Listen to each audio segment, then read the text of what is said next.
Magandang araw at gabi. Good news! Solusyon sa budget ng pagpapagawa ng bahay ni Kalingap Viancy, confirm na! Yan na ang sinasabi ko, marami talagang nagmamahal kay Kalingap Viancy.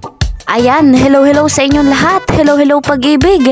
Hello sa mga sumusuporta sa ating love team na EDSI, ang sumusuporta sa ating Kalingap Viancy, mga viewers, listeners, subscribers, mga OFW. Hello po sa inyong lahat. Shoutout po. Kung bago po kayo sa aking munting channel, ay pa-subscribe po ako. Kayo humihingi ng kaunting lambing, like and share din po. At huwag nyo kakalimutan na magbigay ng inyong mga komento at tapusin po muna natin ang video na ito. Gayon din po, i-click nyo ang notification bell para lagi po kayong updated sa ating videos. Ayan, patuloy tayong magbibigay ng fresh updates para sa ating Kalingap Viancy, sa isa sa beneficiary ng Kalingap. Speaking of beneficiary, ayan, ng mga tumutulong sa mga beneficiary ng Kalingap, sina Kalingap Rob at Val Santos Matubang. Ayan, tulungan po natin sila, isubscribe po natin at panoorin ang kanilang mga videos. Sa hindi pa po nakapag-subscribe sa kanila, ay isubscribe nyo po sapagkat napakabuti na lang tao at marami nang natulungan na nangangailangan. Maraming pabahay, maraming pinagkakalooban na pera, napakabuti ng kanilang puso. Kaya hindi po sayang ang pag-subscribe nyo pag sinubscribe nyo po sila. Muli po ay pag pinapanood nyo yung videos nila, yung mga video nila, huwag nyo pong i-skip yung ads sapagkat malaking tulong yon, dagdag kita ng ating Kalingap Rob at ni Val Santos Matubang. This is it, pansit, diba? May budget sa pagpapagawa ng bahay ni Kalingap Viancy. May solusyon na dito, At talagang mga sponsor ay talagang handang magbigay matapos lamang ang pagpapagawa ng bahay, At si Kalingap Rob ay talagang gumagawa din ng paraan para pa madagdagan ang budget sa pagpapagawa ng bahay ni Kalingap Viancy.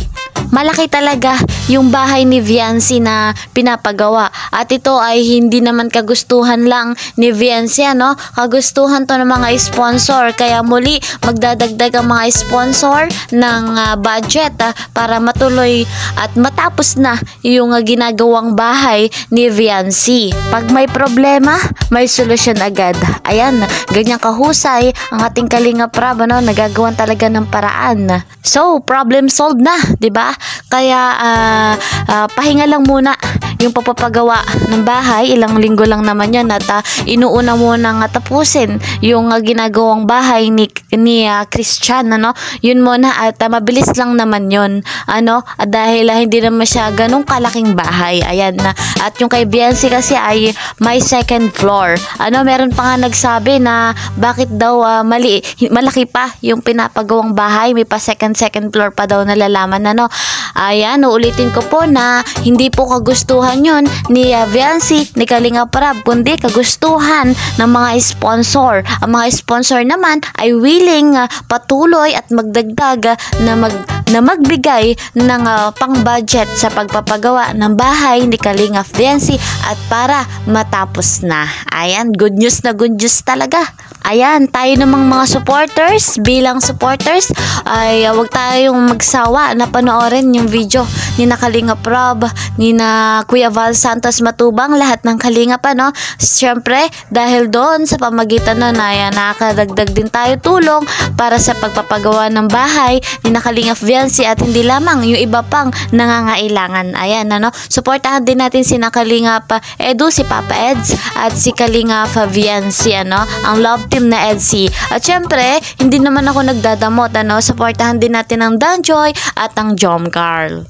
Ayan, ako din naman ay taus-pusong nagpapasalamat sa mga viewers, listeners, ayan, mga subscribers, mga sumusuporta sa ating EDSI, Maraming salamat sa inyong pagsubaybay sa ating videos. Ayan, see you sa next video, mga guys, mga Kalingap. Bye-bye!